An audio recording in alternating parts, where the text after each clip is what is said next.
তো good morning guys আৰু এটা নতুন ব্লগলৈ আপোনালোক সকলোকে স্বাগতম জনাইছোঁ। আজি 3 নম্বৰ দিন গুৱাহাটীত, আজি ছেকেণ্ড ডে আৰু বাইক লৈ অহা আজি 3 নম্বৰ দিন আৰু ওলাইছোঁ মই ছাৰ্ভিচিং কৰিবলৈ 9টা বজাত ডিলাৰ খোলে, কাৰণ মই বুকিং কৰি থোৱা নাই। তো সেইকাৰণে অকণ সোনকালে গৈ ৰখি থকা ভাল, নহ'লে দেৰি হৈ যাব।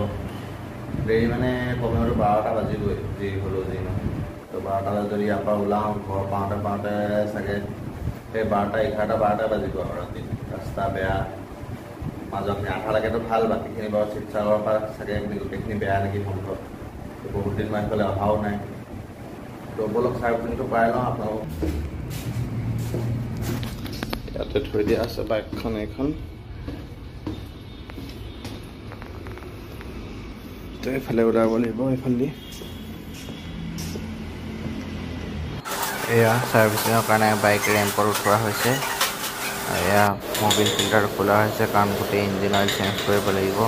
সেইকাৰণে লগতে মবিল ফিল্টাৰ চেঞ্জ কৰিবলগীয়া হয়। সেইটো মবিল ফিল্টাৰ লগাইছে আৰু এইটো ইঞ্জিন অইলটো চেঞ্জ কৰিছে।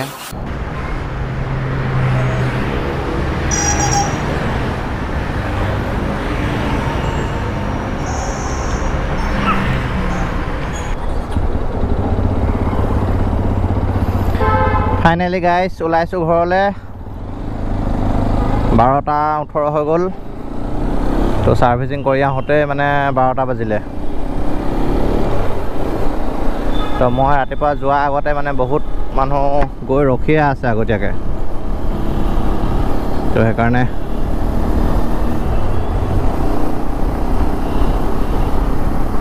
ওলাইছোঁ আৰু এতিয়া 12টা বজাত গৈছোঁ। কেতিয়া পামগৈ 10টা 28 দেখাইছে মেপত, কিন্তু হয় সোনকালে পাবলৈও আছে, দেৰিকৈ পাবলৈও আছে।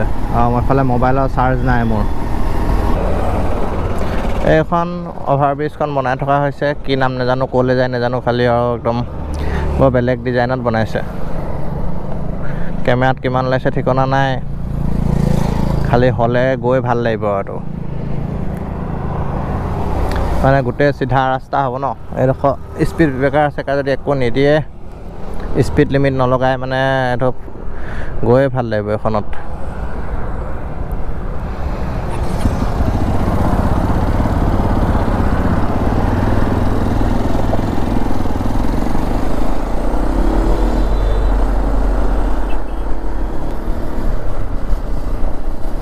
এইফালেদি বনাব নেকি ৰাস্তাটো? অঁ, এনেকৈ যাব।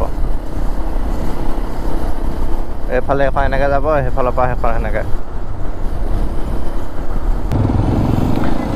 খানাপাৰা আহি পাই গ'লোহি। এতিয়া এইডোখৰ ৰাস্তাই পূৰা জামচোন।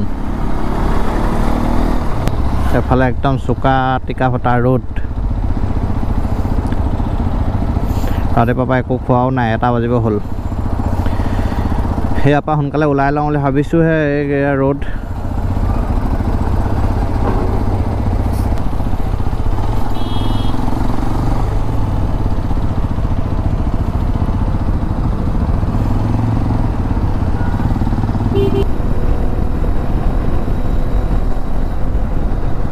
কাজিৰঙা আহি পাই গ'লোহি। তো ৰখোতে মেলোতে আহোঁতে 5টাই বাজিব হ'ল। কেতিয়া ঘৰ পামগৈ মই ঠিকনা নাই মানে। খাবলৈ ৰখিলোঁ, খাই বৈ তাত থাকোঁতে 1 ঘণ্টামান গ'ল। আকৌ টোপনি লাগিলে ৰাস্তাত, আকৌ ৰখি মেলি ৰেডবুল চেডবুল খাই আহিছোঁ। এতিয়াহে মানে অকণমান ফ্ৰেছ লাগিছে আৰু, নহ'লে মানে একদম ভাগৰুৱা টোপনি লাগি গৈছিলে। খোৱা ভালকৈ হোৱা নাই। এফালে ভাত খাই লগালগ মানে আহি দিছোঁ।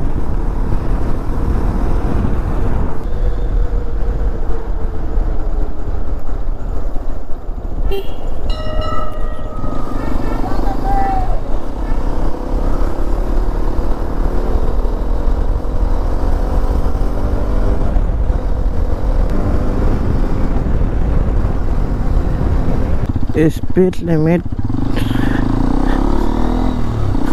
কি ক'ম আৰু, মই চবতে 70-80তে পাৰ হৈছোঁ।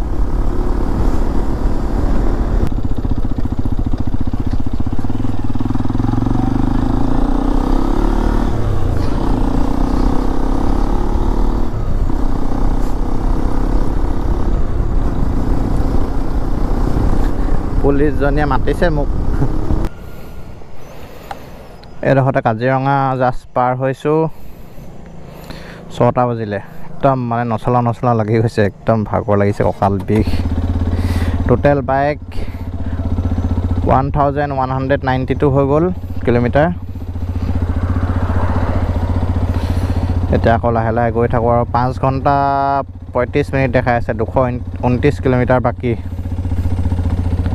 চাই লওক এয়া, এতিয়া লাহে লাহে গৈ থাকোঁ। এতিয়া মোৰ হেলমেটৰ ভাইজাৰ মাৰিব নোৱাৰোঁ, তো সেইটো এটা আছেই প্ৰব্লেম।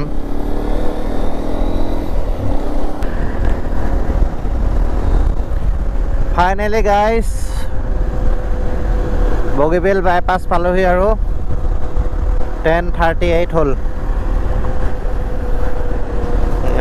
বহুতে আৰু এতিয়া 1 ঘণ্টা লাগিব ঘৰলৈ। শিৱসাগৰডোখৰ মানে ইমানেই ধূলি, মানে অৱস্থা নাই। মই এইপিনে মোবাইলৰ অৱস্থা নাই, বেগৰ অৱস্থা নাই, মুখৰটো ক'বই নালাগে বাৰু, গোটেই মানে ধূলিয়ে বগা।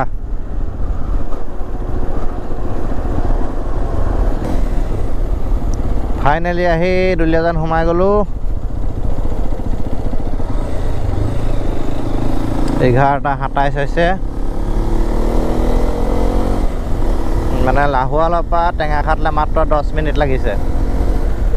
টেঙাখাটৰ পৰা টিংৰাই চাৰিআলিলৈ 5 মিনিট, কিন্তু টিংৰাই চাৰিআলিৰ পৰা এডোখৰ অকণমান টাইম লাগিছে, কাৰণ আমাৰ স্পীড ব্ৰেকাৰ বহুত। তো গাইজ ফাইনেলি আহি ঘৰ পালোহি। এতিয়া গা চা ধুই আজৰি হৈ লাহেকৈ শুব লাগিব আৰু। একদম চকু টকু অৱস্থা নাই, দেখিছে একদম ৰঙা হৈ আহিছে। এইবোৰ মানে পূৰা ধূলিয়ে মানে ক'লা হৈ আহিছিলে আৰু এতিয়া গা চা ধুইহে মানে অকণমান ভাল হৈছে। একদম চকু টকু পুৰি আছে মানে, একদম ধূলি মানে অৱস্থা বেয়া। 12:30 হ'ব হ'ল আৰু ভিডিঅ'বোৰ চাই কেনে পালে জনাব, কাৰণ 3টা চিৰিজ বনাই দিলোঁ। আৰু বাইকৰ ডিটেইলছৰ ওপৰত ভিডিঅ' এটা আহিব, কাৰণ এতিয়ালৈকে অসমৰ এনেকুৱা ভিডিঅ' নাই অসমীয়াত। তো মই অতি সোনকালে ভিডিঅ' এটা বনাম আপোনালোকৰ কাৰণে। তো কোনোবা যদি চেনেলটো ছাবস্ক্ৰাইব নাই কৰা, ছাবস্ক্ৰাইব কৰি লওক, কাৰণ Xpulse 210ৰ নতুন ভিডিঅ' আহিবলগীয়া আছে বহুত। এই ভিডিঅ'টো আৰু বেছি দীঘল নকৰোঁ, কাৰণ যদি ইয়ালৈকে চাই আছে লাইক এটা কৰিব, কমেণ্ট এটা কৰিব, আৰু নিজৰ বন্ধু বান্ধৱে শ্বেয়াৰ কৰি দিব, কাৰণ আপোনালোকৰ কাৰণে ইমান দূৰৰ পৰা মই বাইকখন লৈ আহিছোঁ, মানে কমেও 1500 কিলোমিটাৰ। তো অসমত এতিয়ালৈকে যেতিয়া নাই সকলো কাৰণে মানে বাইকখন লৈ আহিলোঁগৈ। তো Xpulseৰ নতুন ভিডিঅ' আহিব, সেইকাৰণে চেনেলটো ছাবস্ক্ৰাইব কৰি লওক নতুনকৈ আহিছে যদি, আৰু পুৰণা ৱেটো ভিডিঅ'বোৰ পায়ে থাকিব। আৰু নতুনকৈ আহিছে চেনেলটো ছাবস্ক্ৰাইব কৰি কাষৰ ঘণ্টি দবাই দিব। ইয়াকে কৈ এই ভিডিঅ'টো ইমানতে সমাপ্ত কৰিছোঁ। Bye bye.